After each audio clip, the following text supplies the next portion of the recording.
E aí, pessoal, tudo certo? E aí, senhor Patrick Nofel, tudo certo? Tudo certo, senhor Giovanni, e contigo? Tudo certo também, obrigado por perguntar. Então, nossa querida audiência, então sejam bem-vindos ao 15º episódio do InPodcast, né? O InPodcast da inteligência de mercado, da inventividade, da inovação e também das coisas interessantes, que Em nós outras achamos palavras, interessantes. tudo que tiver in, prefixo in, a gente pode falar, certo? E isso mesmo, exatamente. E falando em in, não esqueçam de nos seguir no Instagram, nosso perfil é In Podcast Oficial, e também estamos no Spotify e no YouTube. Você nos acha lá procurando por In Podcast Oficial. E além disso, senhoras e senhores, nós temos uma novidade. Sim, é verdade, temos uma grande novidade. Nos conte ela, senhor Giovanni. Temos o nosso primeiro apoiador, né, que é a universidade onde nós trabalhamos, a Uniplac, a Universidade do Planalto Catarinense, que é uma universidade do sistema ACAF, né, que é um dos maiores grupos de universidades de Santa Catarina, das comunitárias de Santa Catarina. Então, queremos agradecer a Uniplac, especialmente na figura do reitor Caio Amarante, né, por esse apoio logístico que nós passamos a ter agora da nossa universidade. Sensacional, obrigado, Uniplac. Mas, senhor Giovanni Letti, eu estava aqui lendo o roteiro deste episódio e vi que o nosso entrevistado de hoje é seu primo. É verdade isso? É verdade.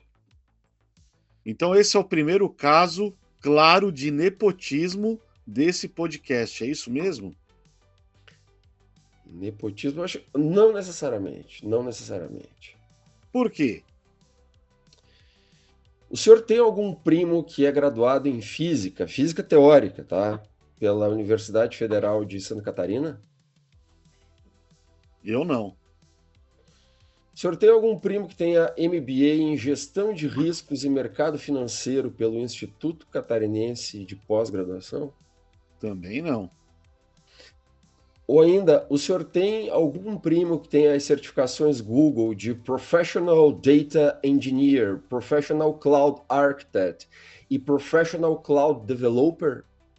Não.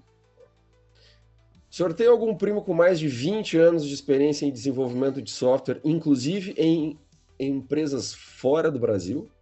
Se eu tiver, eu desconheço. O senhor tem algum primo que é CEO de uma empresa chamada Bob Bytes, que é uma software house que desenvolve projetos de automação de processos, ciência de dados e ainda faz aplicações em inteligência artificial e que ainda por cima é Google Partner? Não. E por fim, o senhor tem, ou teve, ou enfim, algum primo que esteve no Google Cloud Next deste ano, né, naquele grande evento da Google, e que pode nos trazer todas as novidades do Google sobre tecnologia, enfim, tem?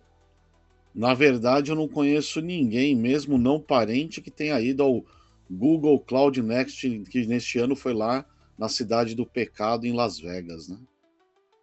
Então, convenhamos que o nepotismo, né, deste episódio se justifica, o senhor não acha?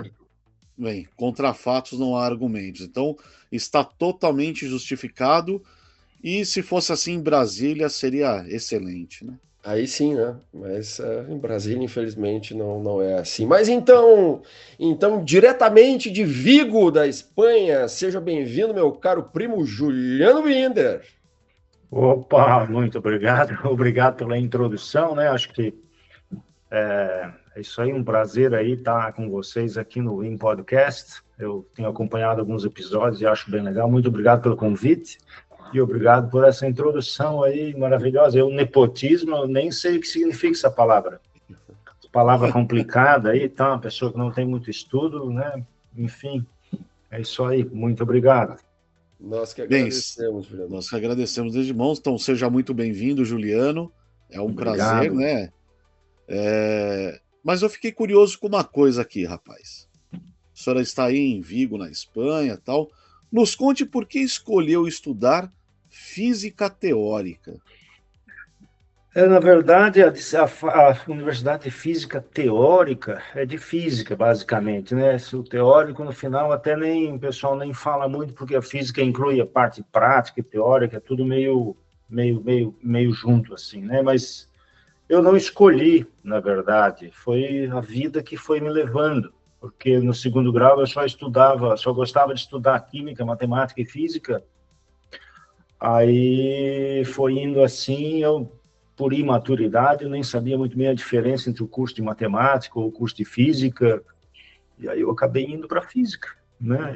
E fui lá e fiz, gostei muito, e foi muito legal. E claro, até para o pessoal que está escolhendo profissão ou escolhendo universidade, né? É importante, eu até deixaria aí, enfim, a minha opinião sobre esse assunto, que é as pessoas escolhem, vou fazer medicina porque dá dinheiro, porque é uma profissão bem remunerada, né?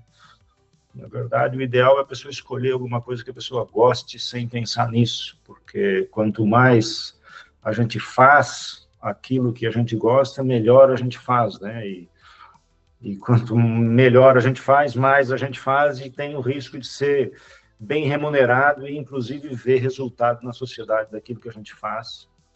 E segundo a filosofia japonesa aí, Ikigai, né, é a receita da felicidade, né? Fazer algo que a gente gosta, fazer bastante, bem feito, ser bem remunerado, ou remunerado o suficiente para viver uma vida de qualidade e ver a visão de utilidade na sociedade, né? Então, não existe uma razão assim particular, a razão foi a vida me levou para este caminho.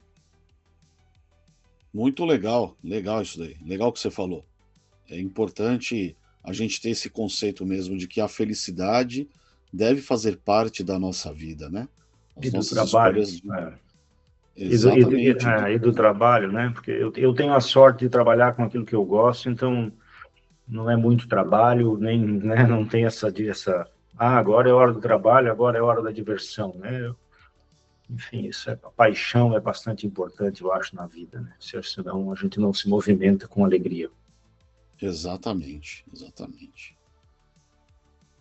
E como que a tua carreira evoluiu, Juliano? Pode fazer um pequeno resumo assim na tua carreira depois que você terminou física, você acabou indo para desenvolvimento de software, como é que você chegou Que, que, até? que eu te digo, né, cara? Eu tinha, na minha cidade, lá em Rio do Sul, né, cara, tinha uma loja que tinha computadores lá, que tinha uns computador daqueles pessoais com o Basic do Bill Gates, na verdade, né, no caso, na época eu não sabia que era do Bill Gates, eu vim descobrir depois.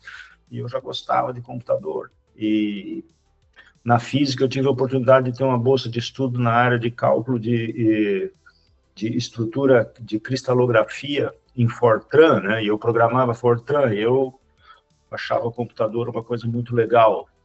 E fazer cálculo com computador também, eu achava muito legal. Aquilo, e passava horas fazendo aquilo e eu fui indo. Aí acabei me envolvendo muito mais com isso do que com física propriamente dito, inclusive na universidade. E aí depois eu fui saindo da universidade para começar a trabalhar e essa coisa toda, e fui me encaminhando aí para o desenvolvimento de sistemas, né? Uhum. E abrindo empresa, saindo de empresa, entrando em empresa, e assim a gente veio vindo. E acabei indo para o mercado de seguros, porque dentro do mercado de seguros se necessita de cálculo, né? Cálculo de reservas financeiras, de probabilidade, e prêmio de seguro, e tabelas de vida, né? E probabilidades de sinistros e essas coisas todas. Então foi um prato cheio. E eu vim me desenvolvendo aí.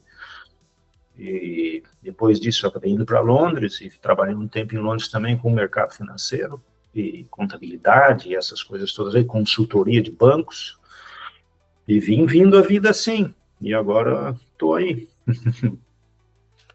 E você está aí na Bob Bytes, né? Que é a empresa, que é a startup que você tem. Como é que ela começou, a Bob Bytes?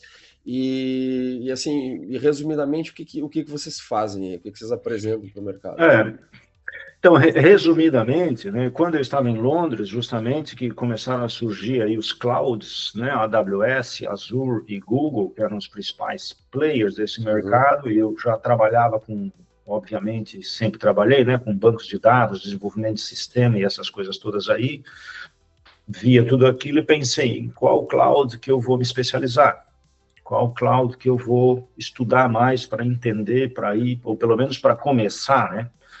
E aí eu fiz um estudo profundo de AWS, Azure e o Google era o mais legal, né, que tinha para fazer, e o que tinha mais coisa, era o mais barato também na época. Hoje ainda é, o custo-benefício ele ainda é o mais barato, e é o mais legal, continua sendo.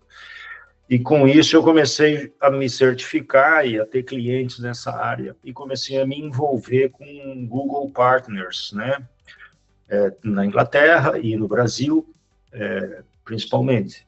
E aí eu fui indo e nesse envolvimento eu acabei saindo pela tangência e tendo o meu próprio partners, né? O meu próprio Google Partner e a minha própria empresa, que é a Bob Bytes. A Bob Bytes tem 5 anos de mercado e a gente atua basicamente em 2 vertentes do Google. O Google tem várias vertentes, né, de negócio, vamos dizer assim, né? Tem a parte de Google Search, que é a parte de propaganda, Google Ads e essa coisa toda. Tem a parte de Google Workspace, que é a parte do Gmail empresarial, que é a suíte, né, do Google Workspace, e Google Cloud. Nós somos especialistas em Google Workspace e Google Cloud. Aí a empresa basicamente tem 2 vertentes, né? Duas grandes verticais, vamos dizer assim, a revenda Google, do ecossistema de parceiros do Google, né? E tem a parte de serviços, onde nós prestamos serviços nestas plataformas do Google, de migração de e-mails ou de suporte, utilização da ferramenta, capacitação, jornada digital, jornada de adoção, engajamento dos colaboradores para poder usar essas ferramentas, e na parte de Google Cloud Platform, né, que é o GCP, a parte de infraestrutura na nuvem, tanto de aplicações como de Big Data, de modernização de aplicações, de inteligência artificial e infraestrutura tradicional corporativa. A gente presta serviço para migrar isso tudo para a nuvem, configurar tudo, economizar custos, enquanto que o cliente se preocupa com o negócio dele, a gente cuida dessa infraestrutura e também recomenda e orienta, né? E, além disso, a gente também tem alguns serviços adicionais que são independentes do Google, como é o caso de desenvolvimento de software e desenvolvimento de aplicações de inteligência artificial e análise de dados. Basicamente, é isso que a gente faz, esses serviços que a gente presta, né, e as suas vários sabores e vertentes, né? O foco do mercado agora é inteligência artificial e análise de dados, né? É o que a gente tá focado bastante forte. Bacana. Muito bom, muito bom. Eu sei que, entre outras coisas ali, vocês também são especializados em BPM, né? Para o nosso público que talvez não esteja tão familiarizado com o termo, né? Como que você explicaria de forma simples o que é BPM e por que ele é tão importante para as empresas? Beleza, né? BPM, na verdade, o significado da sigla, né? É Business Process Management, né? Na verdade, existem sistemas de BPMs, né? Então, os sistemas que gerenciam processos, beleza. Mas aí, beleza, BPM é um sistema que gerencia os processos, mas o que são os processos, né? Aí eu volto uma casinha e digo assim, o que é fazer uma empresa? Fazer uma empresa, na verdade, obviamente que tem o serviço, ou o nicho de mercado, a atividade que a empresa atua, né? Mas basicamente se resume em fazer processos. Ou seja, né? Contratação de pessoa, por exemplo, precisa analisar o orçamento, né? Precisa ver se tem orçamento, precisa ver a necessidade dessa pessoa dentro da empresa, por exemplo, um cara que conta estoque, né? Que controla estoque, por exemplo. Então, tem um processo, aí tem o processo de contratação, aí tem o processo de aprovação, de entrevista. Quando ele é contratado, tem que comprar um uniforme, ou um computador, ou várias coisas, né? Então, fazer empresa, se é uma empresa de um homem só, a gente tem aquela fase chamada ali dos cientistas da administração, a fase do caos, né? A empresa começa naquela bagunça, vai fazendo, vai vendendo, mas quando a coisa começa a crescer, é preciso ter processos bem definidos. E, na verdade, desenhar esses processos é o que a gente chama de compliance, né? E manuais de compliance, que são manualização de processos. As empresas que têm ISO, geralmente, eles têm esses processos bem definidos em documentos para seguir processos conforme o dia a dia vai acontecendo. E um BPM, na verdade, nada mais é do que um sistema onde a gente consegue escrever esses processos, cadastrar esses processos e acompanhar esses processos conforme eles vão acontecendo dentro da empresa. É uma disciplina relativamente complexa, né? Tem empresas especializadas em desenhar processos dentro das empresas, né? A gente não faz isso, a gente não desenha esses processos. A gente observa os processos que já existem, ajuda a melhorar esses processos e também a controlar eles através de um sistema de BPM. Basicamente, fazer empresa é isso, é desenhar processos para poder escalar e crescer, né? Então, essa é a necessidade de ter processo dentro das empresas, basicamente. Você praticamente respondeu a pergunta, já que eu iria te fazer, mas assim, nos casos que você já se envolveu de início de um sistema de BPM, quais são os principais problemas que você percebe do mercado que as empresas enfrentam quando elas querem querem estruturar os seus processos e querem implementar um sistema de BPM? Tem duas vertentes, né? Claro, primeiro porque processo envolve pessoas, né? Então, a parte de pessoas é bastante importante, o engajamento das pessoas. E o principal problema é atuar de maneira que as pessoas fiquem engajadas com o sistema e tenham aquele sentimento de que, pô, esse processo eu participei dele, eu ajudei a desenhar, estou fazendo alguma coisa que eu participei e ajudei. Essa é a maior dificuldade que existe, porque às vezes as empresas têm um desenho de processo e os processos são empurrados para as pessoas e as pessoas têm, às vezes, um certo atrito, uma dificuldade de entender e conduzir. Por isso que a gente não atua nesse desenho, a gente tenta chegar nos processos que já são feitos, né, e existentes, para poder fazer esse controle de uma maneira indolor e também tentar ajudar a pessoa, né, porque se a gente implanta uma ferramenta que... Essa é outra dificuldade daí das duas que eu ia colocar, né? É botar uma ferramenta que piore o trabalho da pessoa no lugar de ajudar, né? Isso também é outra... Vai goela abaixo num negócio que, pô, ficou pior, né? Então, a gente tenta justamente facilitar esse trabalho. E essa é uma das dificuldades aí referente ao processo de implantação ou de desenho do processo. A outra é a maturidade dos sistemas, né? Porque muitos sistemas, às vezes, não têm APIs ou não têm maneira de acessar, né? Porque um sistema de BPM ele tem ações, né, de pessoas e tem ações de sistemas e tem identificações e triggers de sistemas, né, para que ele seja eficiente. Por exemplo, o financeiro preencher uma linha de uma planilha, né? O sistema de BPM fica escutando essa planilha. Quando a planilha tem aquela linha nova, é um gatilho que é disparado, por exemplo. Então, esse tipo de dificuldade que está relacionada com a maturidade tecnológica da empresa, também aí a gente atua nessa área aí especificamente, né? Na maturidade tecnológica, para poder implantar um sistema de BPM também. E visibilidade, né? Para poder saber o que está acontecendo dentro da empresa. Bacana. E Juliano, você lembra agora de algum case que vocês tiveram aí na Bob Bytes, onde vocês conseguiram de fato transformar um processo de negócios de um cliente através de um BPM e que isso trouxe resultados tangíveis? Sim, né? Por exemplo, na área de cadastro de pessoas, né? Na área de cadastro e reconhecimento de documentação, onde se precisa fazer cadastro, por exemplo, de entrada de estacionamento, esse case específico, né? Quando o veículo entra no pátio da empresa, a pessoa que entra precisa se identificar. Às vezes é um cara do caminhão que foi fazer uma entrega, às vezes é um Uber que foi trazer veio trazer alguma pessoa ou alguma coisa desse tipo, né?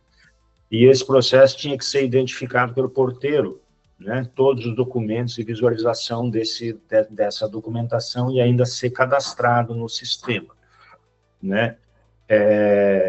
Esse processo, com inteligência artificial, por exemplo, e reconhecimento de caracteres dos documentos, ele se tornou muito mais rápido e mais fácil, né? Dando vazão à entrada de pessoas e saída de uma maneira mais eficiente. É um sistema parecido que tem nos shopping centers, por exemplo, né? Mas só que ele está associado com o ERP da empresa e também com o sistema interno de processos e aprovações da empresa para depois tirar relatório das pessoas que entraram ou não, mas de uma maneira mais rápida e eficiente, né? Outro processo é um processo de onboarding de clientes, né? Onde depois que o cliente assina o contrato, num caso de empresa de serviço, por exemplo, tem que fazer o onboarding do cliente, né? Então, nesse onboarding envolvem pessoas que trabalham dentro da empresa, o sponsor, né? O supporter, que são as pessoas que vão estar envolvidas no projeto e coisas desse tipo. Então, esse processo é um processo que às vezes tem que passar por uma conferência inicial. E aí, nesse caso, a gente consegue também desenhar um processo com inteligência artificial nesse meio aí, que deixa esse processo mais fácil e mais rápido para as pessoas que estão envolvidas nesse trabalho, né? E também menos suscetível a erro. Existem processos mais complexos também, mas eu acho que esses aí já dão uma ideia, né? Sim, foram ótimos exemplos, inclusive, né? São coisas ali até relativamente simples, que precisam ser feitas e bem feitas para que tudo no negócio funcione bem, né? Muito bem, excelente. E Juliano, você está falando já de inteligência artificial, né? Mas eu gostaria de, antes de a gente falar mais sobre isso, em relação aos dados, ao uso dos dados, como que você vê as empresas usando os dados? Como que vocês ajudam elas também a usarem seus próprios dados? Porque hoje no mercado tem quase um glossário, né, em relação a dados, né? Ciência de dados, análise de dados, big data e por aí vai. Então, como que vocês ajudam as empresas a organizarem os dados e quais são os principais problemas que você percebe nas empresas em relação a essa utilização dos seus próprios dados? E deixa só, antes do Juliano falar, eu quero complementar essa pergunta, viu? Vai ficar meio extensa, mas o mercado brasileiro está com a casa arrumada em relação ao uso inteligente de dados? Até você aí que tem experiência nesse mercado europeu, né? Há muita diferença em termos de nível de organização de dados entre as empresas europeias e as empresas brasileiras? Bom, beleza, né? Vamos por partes, vamos dizer assim, né? A Bob Bytes, a gente tem como uma missão, ou valor, ou um DNA, vamos dizer assim, que eu gosto de colocar com relação aos dados, né? Que é o mesmo que o Steve Jobs tinha na época do Apple II, né? Ele dizia que as pessoas sabiam que os computadores faziam coisas maravilhosas, né, e fantásticas, e aí ele comprava um computador, chegava em casa e ia fazer essas coisas maravilhosas e ele não conseguia, porque o computador era uma tela preta e ele tinha que aprender a desenvolver e tal, e tudo mais, e fazer toda uma inércia de aprendizado, né? E a Apple queria justamente diminuir essa diferença e fazer com que o computador fosse alguma coisa fácil de utilizar. Então, hoje, da maneira como eu vejo o mercado de dados, né, é justamente isso. As pessoas têm dados em planilhas, né, processos que são acompanhados por planilhas, tem sistemas legados, tem software como serviço que são utilizados aí por fora, né, tem softwares internos, tem softwares de tudo que é tipo, software de fornecedor, integrações, um montão de coisa. E todo mundo sabe, nossa, dá para fazer coisas maravilhosas com esses dados, dá para rodar algoritmo de machine learning, dá para ter algumas predições de controle de estoque, por exemplo, na indústria, né? A indústria tem lá um armazém de estoque, constrói a sua peça, ela tem que entender como é que o mercado está comprando para poder encher o estoque, todo esse fluxo e tudo mais. Aí, beleza, vamos então usar esses dados, né? Análises preditivas para tudo quanto é lado. Para tudo quanto é lado. Aí chega, tem que contratar um cientista de dados, tem que contratar uma equipe de dados, tem que ir atrás de um monte de sistema. É uma coisa que acaba tirando até o foco da empresa, do negócio dela, né? Então, é isso que a gente tenta promover. A gente tenta diminuir esse abismo entre esses dados e as coisas maravilhosas que se podem fazer com eles, né? E aí, claro, eu não diria, com relação daí aos problemas que as empresas têm com esses dados, e também se as empresas estão preparadas para isso,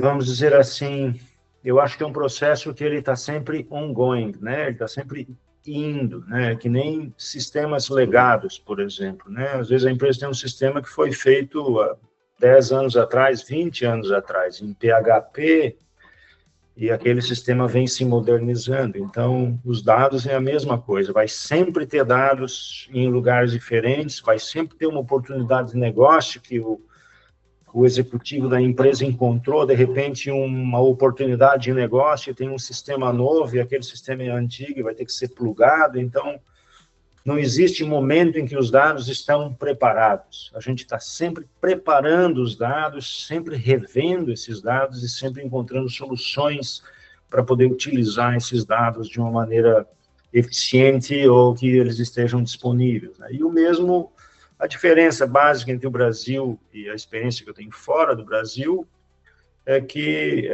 os sistemas são maiores, né? O volume é maior.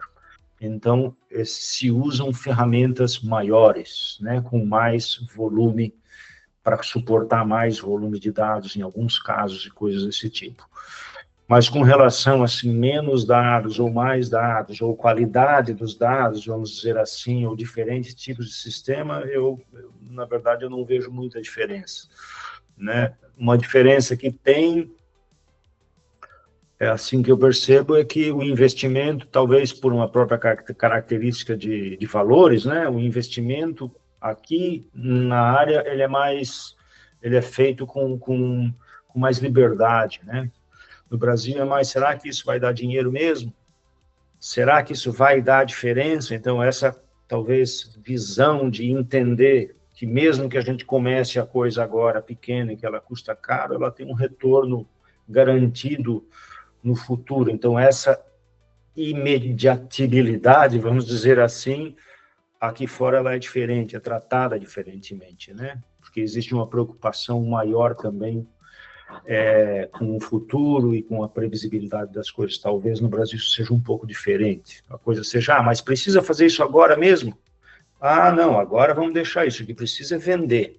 Então, deixa ali e tal, a pessoa que está lá trabalhando, ela que faça de qualquer maneira, ela que dê um jeito, vamos dizer assim, né? Aqui tem uma preocupação também com essa pessoa que está fazendo, porque a ferramenta que essa pessoa vai utilizar vai potencializar o trabalho dela muito mais e o resultado futuro e de crescimento vai ser muito mais efetivo de uma maneira organizacional. Mas, de uma maneira geral, é mais ou menos tudo a mesma coisa, assim, porque os sistemas estão aí, as coisas legadas vão vindo, e a coisa vai crescendo, e o negócio é fomentar, e o resto a gente dá um jeito, né? Vamos dizer assim.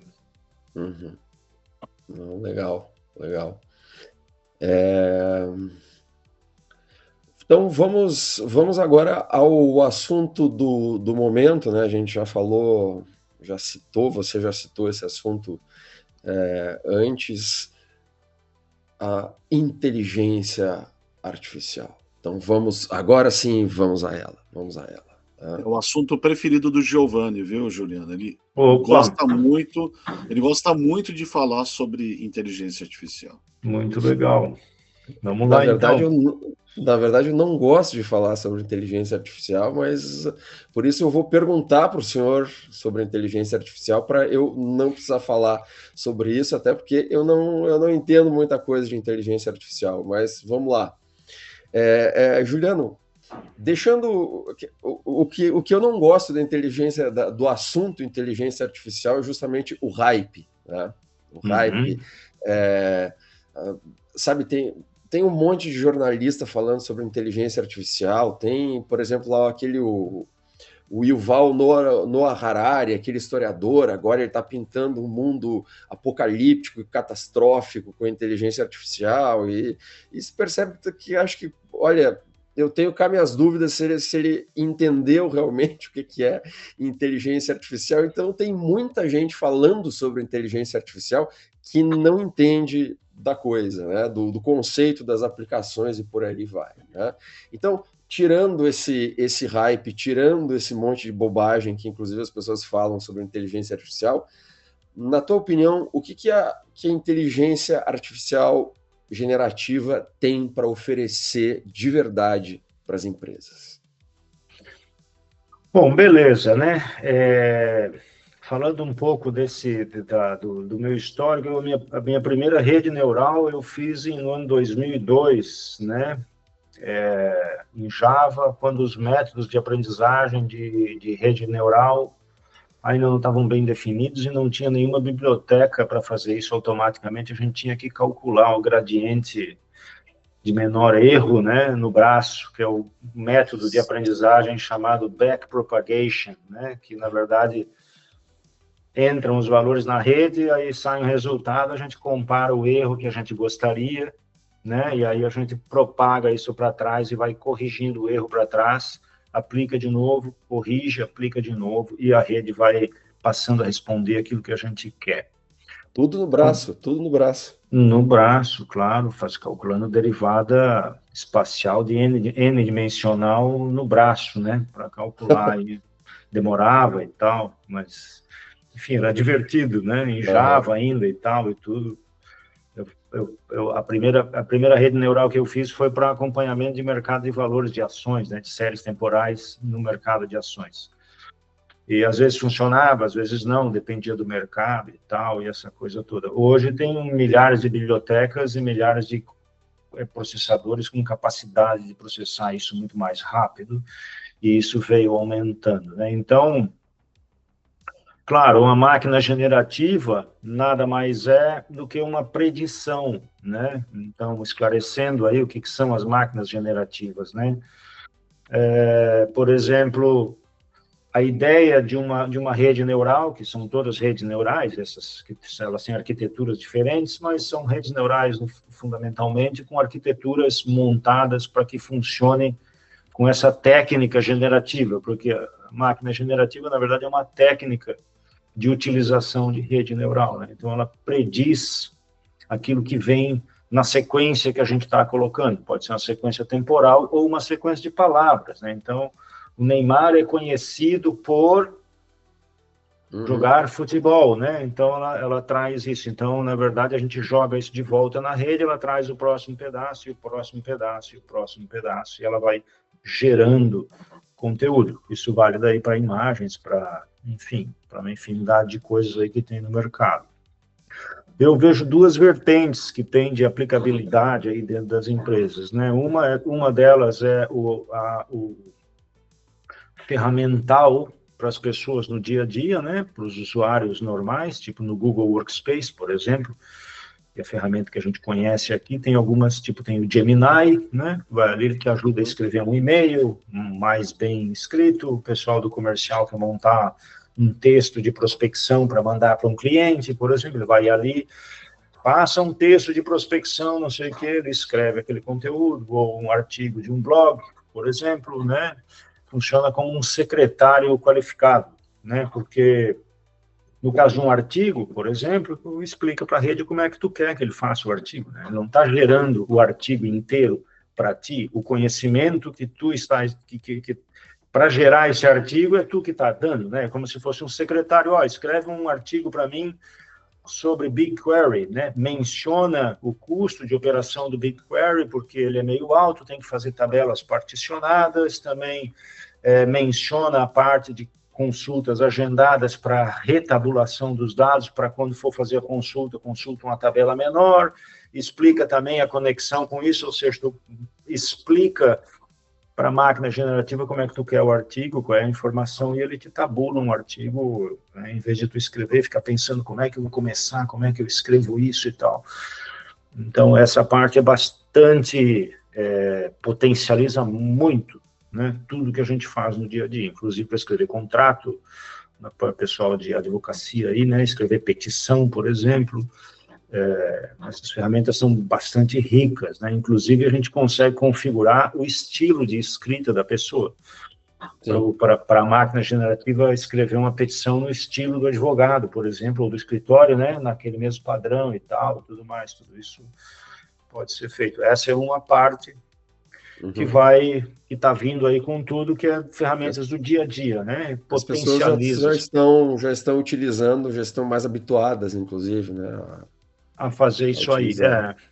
E essa é a parte mais direta, vamos dizer assim, né? Mas não é só isso. A outra parte é justamente na parte dos processos de negócio, que é a parte de processos internos e compliance, né? Como, por exemplo, esse processo que a gente citou antes de cadastro de pessoas, né? Então, pequenos agentes de AI, que na verdade são aplicativos que a gente chama de LLM Apps, né? Nada mais é do que um LLM Apps. Então tem Web App, Mobile App e LLM App, né? Que é um aplicativo que utiliza um modelo de linguagem para tomar alguma decisão ou analisar algum conteúdo. Então, por exemplo, recebe os arquivos de carteira de identidade da pessoa, carteira de motorista e documento do veículo.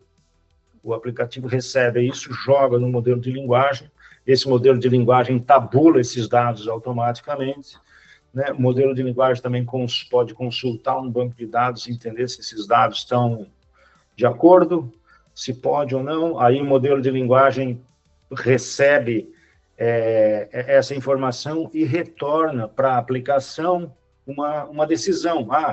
Tem que consultar um ser humano. Aí, então, o aplicativo chama o ser humano no chat, por exemplo, e diz, tem um cara querendo entrar lá na porta e os dados dele são esses, ele não está autorizado, tu autoriza? Né? Ou então, o cara está pedindo um desconto de 30% porque ele diz tal. Então, esses aplicativos que são aplicativos de LLM, que são personalizados, né? São desenvolvidos e personalizados, que são como se fossem, entre aspas, funcionários virtuais, vamos dizer assim, dentro e pontualmente, né, nesses processos. E essa é o grande boom e a grande revolução que eu acho que vai acontecer daqui para frente na aplicação desses modelos de linguagem e da inteligência artificial diretamente dentro da empresa, de uma maneira prática, como ferramenta e não como uma criatura apocalíptica, né? Na verdade, é no dia a dia dentro da empresa mesmo. Não acredito que eles vão tomar consciência e dominar o mundo que nem no filme do Terminator. Sim. Já que você já está falando dos agentes, né, de IA, eu vou repetir então uma pergunta que eu fiz para um colega e amigo nosso, professor Cassiano Ramos, que estuda inteligência artificial na teoria, e também entende da prática da coisa, mas enfim, ele está fazendo doutorado sobre isso, então eu fiz a pergunta para ele, né, sobre os agentes de AI, que inclusive acho que é um tema que vale a pena a gente esmiuçar um pouco mais, né, para as pessoas leigas como eu, inclusive, entenderem melhor. Então, assim, explica melhor para a gente sobre esses agentes de AI, né? Quem são, o que pensam, o que comem, isso, onde vivem, de onde vivem os aí. Agentes de IA, tá? Então, eu falo um pouco misturado, né? AI com IA e tal, né? Normal, todo mundo fala. É isso aí. os nomes dessas coisas estão mudando todos os dias, né? Então, todos os dias tem nomes diferentes, tem conceitos diferentes, porque isso ainda está tudo muito verde, muito cheio de coisas. Então, para a gente tentar acompanhar o que as grandes empresas, tipo o Google, por exemplo, esses caras estão fazendo, está tomando muita forma ainda no mercado, né? Então, até o momento, vamos dizer assim, tem 3 verticais aí dessa parte aí, né? Uma delas é a questão do chat, especificamente, de geração de conteúdo, né? Uhum. Que, na verdade, é tu ir lá conversar e gerar um conteúdo. Isso não é considerado um agente ainda. Uma vez era, agora já não é mais. Bem no começo era.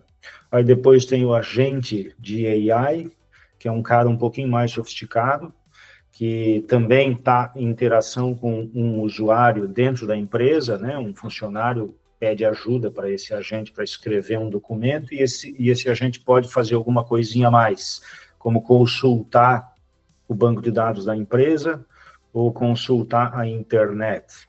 E aí tem os agentic AI, que o pessoal está chamando, né? Agentic, que são pequenos, que são esses, basicamente, esses funcionários virtuais que têm certa autonomia.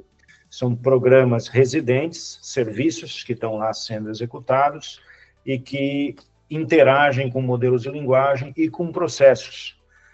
Processos que podem ser disparados por um evento, processos que podem ser disparados por um e-mail que chegou, por uma pessoa que entrou no site, por alguma análise desse tipo. E esse processo tem certa autonomia, né?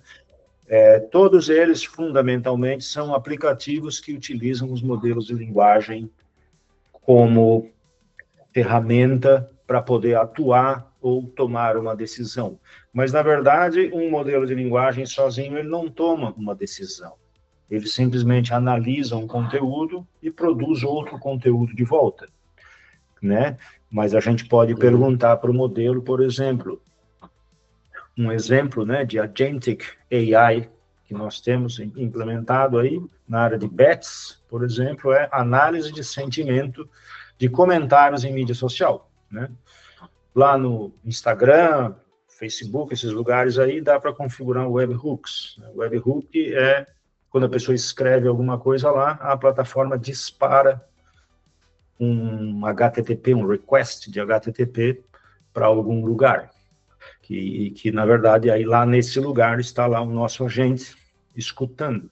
Então, ele dispara um montão de conversas e comentários em algum post que alguém fez, por exemplo. Aí, o nosso agentic, ele pega esses comentários todos, joga nos modelos de linguagem e analisa o sentimento, né? Então, ele vê, a empresa está... o pessoal está falando mal, né? Por exemplo, está falando mal, está todo mundo... tem alguma coisa acontecendo. Ou então, está todo mundo falando bem. Ele autonomamente, né? Nem sei se existe essa palavra, autonomamente, mas autonomamente ele entra no CRM do cliente, por exemplo, né, e já identifica aqueles usuários por algumas características, retorna e-mails para esses usuários, ou retorna vouchers para compensação de algum problema, ou coisas desse tipo. E isso tudo acontece de uma maneira autônoma. Né? Então, isso é um agentic de AI que ele tem capacidade para tomar essa decisão, porque o modelo retorna, o cara está feliz. O cara não está feliz. Quem toma a decisão é o sistema. Ele, se está feliz, faz isso. Se não está feliz, faz aquilo. Mas um aplicativo normal não sabe identificar se a pessoa está feliz ou não. O modelo de linguagem consegue dar essa resposta. Então, eles são utilizados dessa maneira, né? E tem uma infinidade de modelos de linguagem aí. Tem uma penca, né? Tem modelos que a gente entra texto, volta imagem, tem texto com imagem, volta texto, tem texto para texto. Tem um monte. Tem agentes autônomos também que estão sendo usados para gerar conteúdo em sites de e-commerce, que é uma coisa que a gente também tem feito. Chega o produto, uma foto simples do biquíni, por exemplo, e a gente fala para o modelo de linguagem, né? Só pega esse biquíni aí, bota uma modelo, né? De trás, de frente, tal, e escreve um texto sobre esse biquíni para usar na praia no verão, da marca, tal, algum negócio baseado em informações do próprio catálogo e coisas desse tipo, e aí popula o site de e-commerce de uma maneira muito mais eficiente, onde um ser humano só precisa revisar, não precisa pegar e ficar escrevendo e bater foto e produzir tudo aquilo e tal. Então, esse tipo de aplicação vai chover no mercado daqui para frente, é o que vai acontecer, principalmente na indústria, né, em varejo e atacado, esses lugares aí, ou empresas que dependem de documentos, né, que são mercados que a gente atua também, e quer atuar, evidentemente, né? Então, essa é a revolução que está vindo aí nessa parte de Agentic AI e agentes de AI, e daqui a pouco vai mudar de nome já esse negócio, na semana que vem já vai ter outro nome, né? Mas o conceito, basicamente, é esse aí. Muito bom, muito bom. Patrick, tem alguma pergunta para tirar mais alguma dúvida sobre agentes de IA? Não, eu acho que ele até explicou legal sobre essa questão do AI, agentic, né? A pergunta que a gente tinha aqui era para entender a diferença, então, do que é um agente de IA e o que é um IA agêntica, por assim dizer, né? Qual que é a diferença entre os dois, então? Só para ficar claro. Isso, o Agentic AI, ele é um serviço autônomo, basicamente, né? E o que se coloca também é que ele tem algumas características pontuais, assim, que é consulta e utilização de ferramental.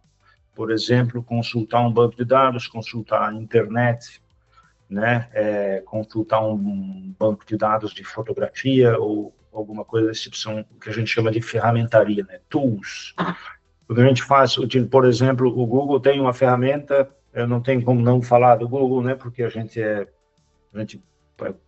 catequiza as ferramentas do Google. Fique à vontade. Vamos dizer assim, mas tem o Google Agent Space, né? Que é uma ferramenta do Google, e tem o Google ADK, né? Que é antes tinha SDK, né? Software Development Kit, agora tem o ADK do Google, que é o Agent Development Kit, que é em Python, uma biblioteca em Python que a gente usa justamente para desenvolvimento de agentic.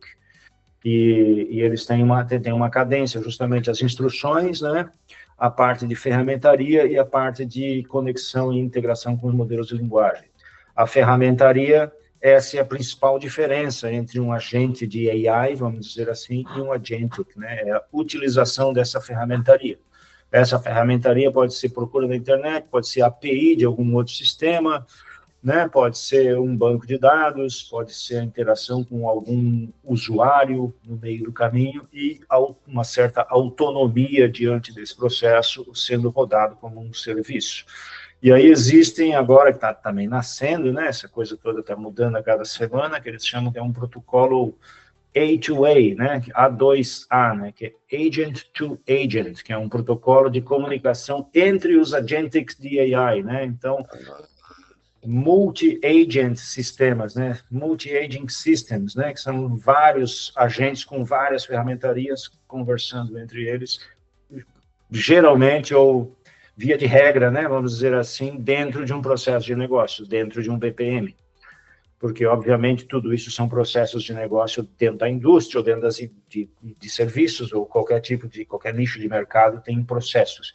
E, obviamente, esses agentes vão entrar com tudo, com ferramentaria, se conectando um com o outro e tomando decisões e indo para um caminho. Então, basicamente, a diferença é essa.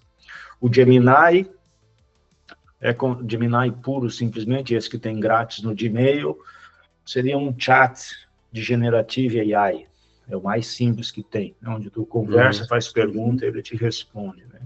O Notebook LM, por exemplo, que é um produto do Google que a gente pode colocar documentos dentro desse produto e conversar com esses documentos e pedir resumo, isso já seria um agente de AI, né? Um AI agent. E esses exemplos que eu citei de inseridos dentro de processos de negócio já seriam mais agentic, como esse da mídia social e análise de sentimento e tal. Esses conceitos ainda são verdes, né? Estão mudando toda semana, mas pelo meu entendimento, até esse momento, é isso, e é isso que a gente tem feito no mercado, inclusive. Explica um pouco melhor para a gente esse conceito de A2A, de agentes conversando com agentes. É mais difícil você criar um agente ou vai ser mais difícil você fazer esses agentes conversarem entre si? A diferença de dificuldade, na verdade, não existe. A dificuldade maior que tem hoje no mercado coisa que a gente estava conversando antes também, quando a gente fez nosso primeiro preparação aqui para essa meet, é justamente o que fazer com a inteligência artificial no mercado. Então, o mercado está nesse ponto, né? Ninguém sabe o que fazer direito. Então, essa é a maior dificuldade. A tecnologia está sobrando, né? Está sobrando tecnologia, está sobrando ambiente para executar tudo isso. Então, o conceito é de modularização, né? Então, a gente faz um pequeno agente especializado em determinada atividade, né? Não dá para fazer ou seja, lá o sistema como é por dentro, né? Vamos dizer assim, o processo como ele é por dentro. É um pequeno agente especializado em uma partezinha, como, por exemplo, ler documento de identidade, né? O outro é especializado em ler passaporte. O outro é especializado em ler, né, carteira de motorista. Aí tem um que é especializado em identificar se é um passaporte, se é uma carteira de identidade ou se é uma carteira de motorista. Aí ele devolve, aí o sistema pergunta para esse agente: que documento é esse? Aí ele responde: é uma identidade. Aí ele: é uma identidade? Eu tenho que chamar o agente especializado em identidade. É a identidade, lê aí para mim e devolve. Então, essa comunicação entre esses pequenos agentes e pequenos aplicativos é direta, vamos dizer assim, né? E tem esse protocolo de comunicação que o próprio modelo de linguagem pode identificar através de prompts, né? E a gente monta os prompts e tudo mais. O mais difícil está em justamente desenhar essa arquitetura, né, e adaptar ela dentro dos processos, é onde a gente mais atua, né? A gente ajuda nessa arquitetura multi-agente e também ajuda como é que a gente vai definir cada passo sistêmico, né? Não o processo propriamente dito. Então, às vezes tem empresas que procuram a gente para perguntar: eu queria treinar uma IA para fazer um ERP aqui dentro da minha empresa, né? Como se a gente pudesse treinar um agente de AI para fazer aquele montão de coisas, né?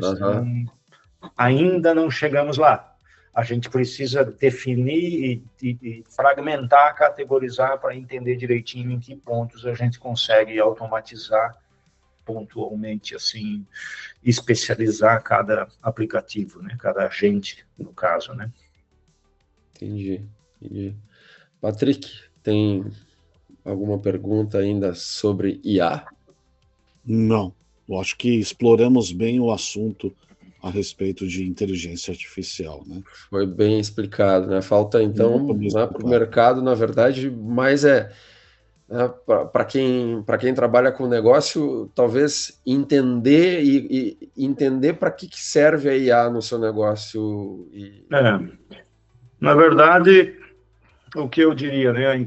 Uma empresa que já está funcionando, né? Vamos dizer, uma empresa que tem aí os seus 50 colaboradores, por exemplo, ou uma indústria que tem 200 colaboradores, tem lá um processo interno de produção que já está produzindo, os processos já existem ali dentro, né? O que a IA vai trazer de benefício é fazer com que a empresa consiga expandir e crescer de uma maneira menos custosa e mais eficiente, né? Vai potencializar o crescimento e sair da regra linear, né? Ou seja, para fazer uma cadeira, eu compro uma máquina, contrato 2 pessoas. Para fazer 2, eu tenho que contratar outra máquina e mais 2 pessoas. Então, é uma relação linear, né? Uma regra de 3, né? Uma reta. O que a tecnologia faz e agora está sendo ainda mais potencializada é um crescimento exponencial, né? Com uma constância e uma previsibilidade de custos e processos linear embaixo e uma exponencial em cima de crescimento. É isso que a tecnologia faz, sempre fez, e agora está fazendo cada vez mais ainda, e se tornando cada vez mais eficiente, né?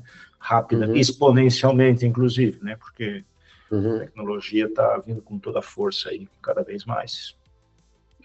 Talvez algo que eu lembrei agora, Giovanni, foi algo que a gente conversou lá com o Cassiano também, que é a questão daquele letramento em IA, né? E é o que falta, na verdade, pelo que eu percebo, é esse letramento. Tudo bem, eu quero colocar IA aqui no meu processo, mas eu ainda preciso entender quais são as potencialidades dela e o que realmente ela pode fazer, né? Acho que isso serve como alerta aí para muito CEO que quer colocar no planejamento lá projetos de IA, mas que nem sabe direito para que serve IA, né? Então acho que fica aqui essa dica da gente começar a entender as diferenças, as potencialidades e como de fato a IA pode impactar de forma positiva e, se não bem feita, de forma negativa, um negócio, né? Acho que essa aqui é algo que eu lembrei agora que a gente conversou lá com o Cassiano.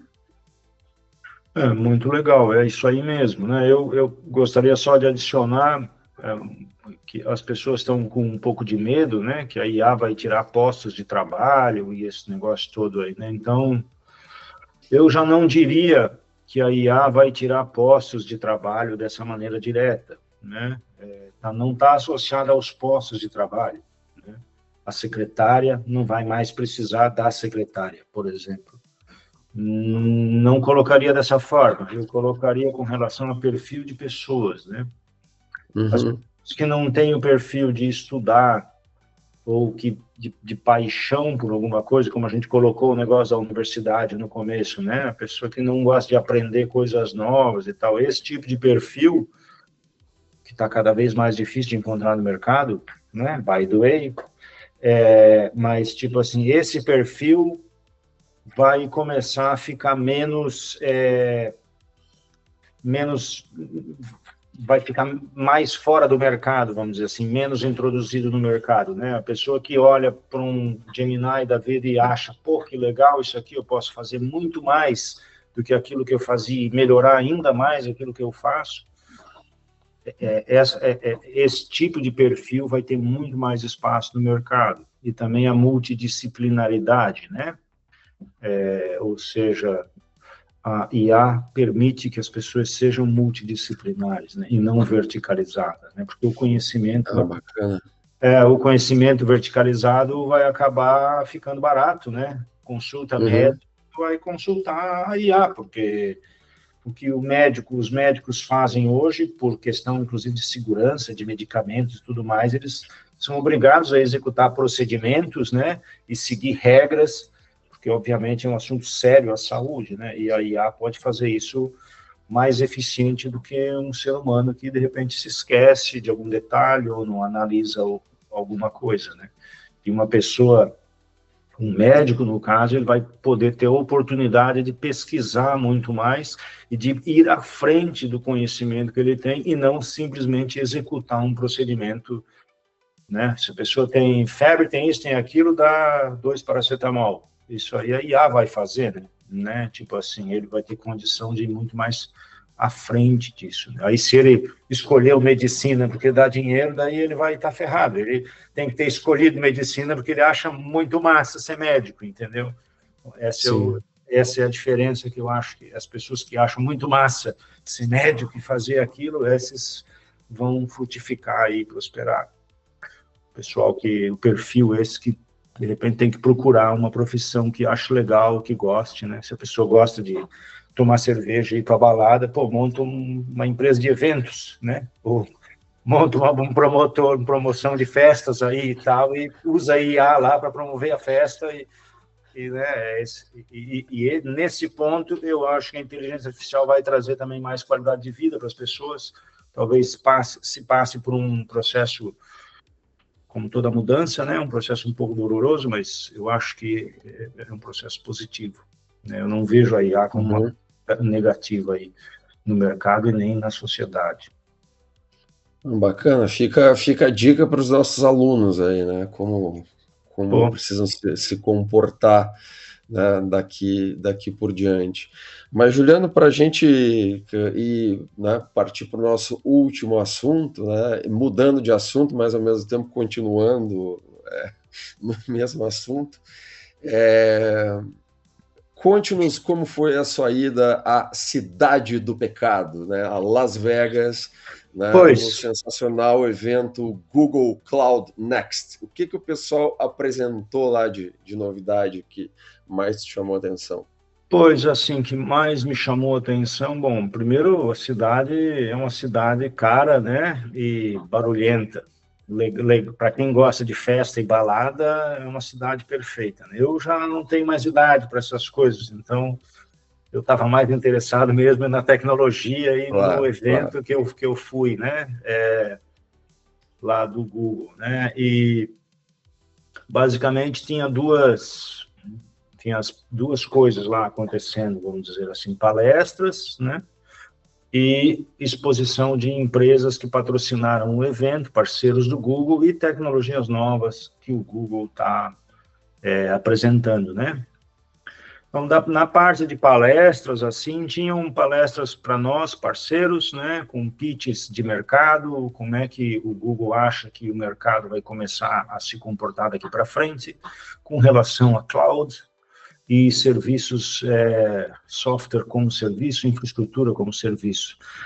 E a grande orientação, entre aspas, vamos dizer assim, ou tendência, é que o cloud passa a não ser mais visto como um hardware commodity, né, como uma commodity, e sim como uma solução de negócio, que a gente não pode analisar como um commodity, ou seja, uma commodity de dinheiro, e sim como uma solução de negócio. Então, esse foi a principal, do ponto de vista de negócio mesmo, com relação à tecnologia, a principal coisa que me chamou a atenção com relação ao discurso que o Google e os profissionais do Google estavam tendo, né? Estavam muito mais falando de negócio e tal, do que de hardware e tal. E tiveram anúncios de produtos na área de cloud, né? Produtos novos aí, a área de ciência de dados também muito forte, com o BigQuery, por exemplo, do Google, que é um produto que a gente trabalha bastante, é um produto vedete, aí, vamos dizer, o nosso vedete também, a gente faz muita coisa no BigQuery, que é um data warehouse, data lake, machine learning, uma ferramenta aí de análise de dados fortíssima que o Google tem, custo efetiva, inclusive, né, e também ferramentas de aplicações, né, como Cloud Run, App Engine, essas coisas todas aí que são hospedagem de aplicações que estão associadas com modernização de aplicativos. Teve bastante novidade nessa parte aí, que são produtos do Google Cloud, do GCP, né, que tem uma infinidade de produtos lá. Vai lá no GCP, tem uma lista desse tamanho. Então, tem várias novidades ali dentro de várias coisas, melhores preços, né, Cloud Run pode rodar GPU, precisa de GPU para rodar modelos de linguagem e fazer os agentics AI e tal. Esse produto que a gente comentou do Agent Space, por exemplo, é um produto vedete aí que está vindo com tudo, né? A gente já é autorizado a operar com esse produto aí, né? E de produtos é mais ou menos isso, né? E claro, aí tinha a parte de exposição, que era a parte onde tinha outras empresas e patrocinadoras e tudo mais.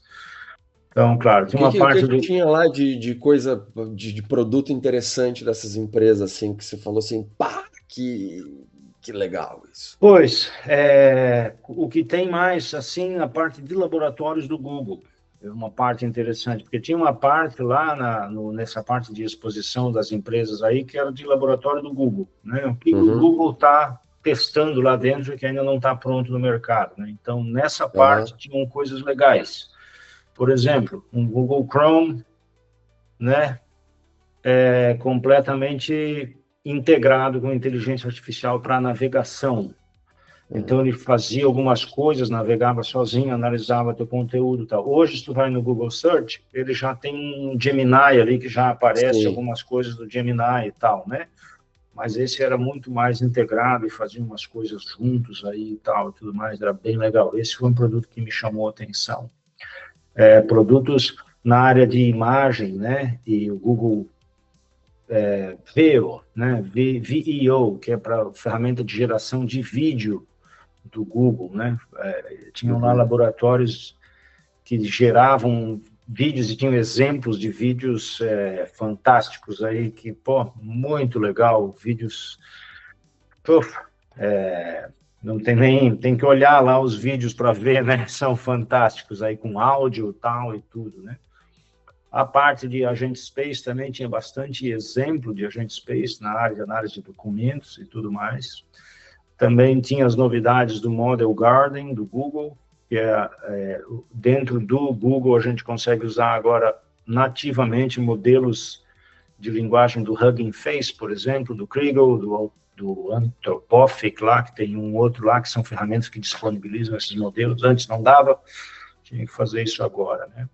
De empresas, todas as empresas, uma coisa que mais ou menos me deixou contente até é que a Bob está bem atualizada no mercado, né? Vamos dizer assim, tudo isso que a gente está fazendo e que a gente tem no nosso site, inclusive, que são os produtos que a gente faz e que a gente já está atuando nesse mercado, todas as empresas que tinham lá faziam exatamente a mesma coisa. Cada uma com o seu sabor, né? Umas focadas para banco de dados distribuído, outras focadas para análise de alguma coisa diferente, outra focada em determinado modelo de linguagem, mas de uma maneira geral, análise de dados com inteligência artificial e insights para o negócio, assim, generalizado, praticamente todos, né? Tinha uma Kombi que dirigia sozinha lá, né, da Volkswagen, estava lá dentro também, essa parte foi legal. Peguei até um botãozinho lá da Kombi e tal, foi bem legal. E enorme, né, gigante. Bacana, legal. Tá fechado o microfone aí, Patrick.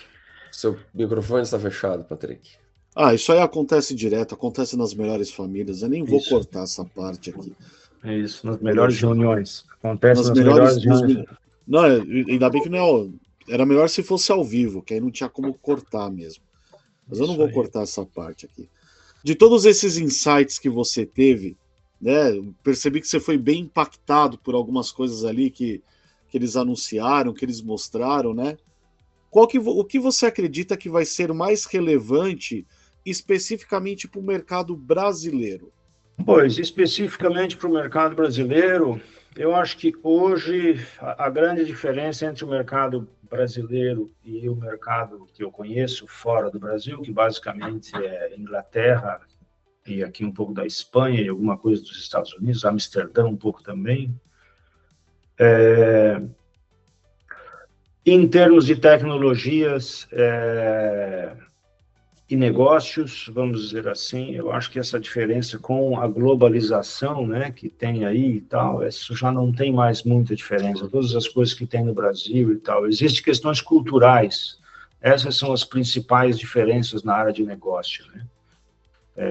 Então, não sei com relação, não sei não só o Brasil, mas todo mundo, culturalmente, a cultura do mundo, ela está se mesclando, né? Tá todo mundo porque todo mundo viaja o tempo inteiro, todo mundo tem acesso a todo esse tipo de informação, então essa maturidade de nivelação cultural, vamos dizer assim, isso é uma grande dificuldade, eu acho, que tem nesse processo de globalização e de grandes empresas, porque o mesmo produto que o Google lança, por exemplo, ele lança no mundo inteiro, né? Então, de repente, culturalmente, num lugar ou no outro, que é aquele negócio que a gente estava falando antes da dificuldade de visão, né? Que a gente tem, às vezes, no Brasil, por questão do Brasil ser um país, talvez não muito em desenvolvimento, vamos dizer assim, né? E a questão de recurso é muito mais contada, né? Aqui fora, o pessoal testa muito mais, de repente, investe muito mais em coisas para testar, não deu certo, tá? No Brasil, a gente tem que fazer tudo contadinho, porque o dinheiro é curto, essa coisa toda, as coisas são caras, a gente compra certas tecnologias em dólar, né? Então, essa talvez seria a principal dificuldade que eu tenho, inclusive. Deixa eu tentar complementar a pergunta do Patrick, então, mas você percebe níveis de utilização diferentes, por exemplo, níveis de evolução diferentes, então tem determinado lugar que já utiliza pesadamente essas tecnologias ou mesmo assim, mesmo aqui no Brasil, o nível também de utilização, de amadurecimento do mercado está mais ou menos equivalente também? Eu acho que está mais ou menos equivalente. Acho que não seria uma diferença muito significativa, ao menos daquilo que eu vejo, daquilo que eu participo, assim, né? Todo mundo usando a mesma coisa. Tanto como usuário, ou como empresa também. E tem empresas que decidem não utilizar cloud, por exemplo. Existe uma tendência, por exemplo, de não utilizar cloud. Essa tendência não é só no Brasil, porque às vezes um servidor num colocation, por exemplo, um data center gigante, acaba sendo mais barato e muito mais previsível do que o cloud, por exemplo. E, enfim, isso, o mercado está inteiro, não sei se tem muito essa diferenciação mais, né? Sim, sim. Alguns anos atrás talvez tivesse, mas hoje em dia eu acho mais... Isso eu estava só olhando aqui, se eu não tinha nenhuma reunião agora. Então a gente já estamos nos encaminhando para o final mesmo. Tem uma aí que eu tenho que ir. E acho que é isso, então. Né? Então, valeu, show de bola. Muito Patrick, obrigado. tem mais alguma pergunta? Tem alguma... Não, a única coisa que eu ia falar é o seguinte: como que os nossos ouvintes podem saber mais sobre a Bob Bytes, Juliano? Acessando o site, rede social? Acessando o site e o nosso LinkedIn também, né? No LinkedIn também tem informações da gente. O nosso site, bobbytes.com. Se procurar Bob Bytes no Google também já vai aparecer a gente de primeira, né? A gente está aí para ajudar e para fomentar esse mercado aí, mostrar como essas coisas funcionam e, enfim, né? Estamos aí para bombar. Muito Show bom. de bola. Show de bola. Obrigado, cara. Obrigado. Muito obrigado. Um abraço pro pessoal aí. Um abraço para vocês, pessoal. Também. Não esqueçam de nos seguir no Instagram, em Podcast Oficial, no YouTube, em Podcast Oficial, e também estamos em todas as plataformas de streaming. Até mais, pessoal. Até o próximo episódio. Muito obrigado. Valeu, pessoal. Obrigado. Valeu. Um abraço.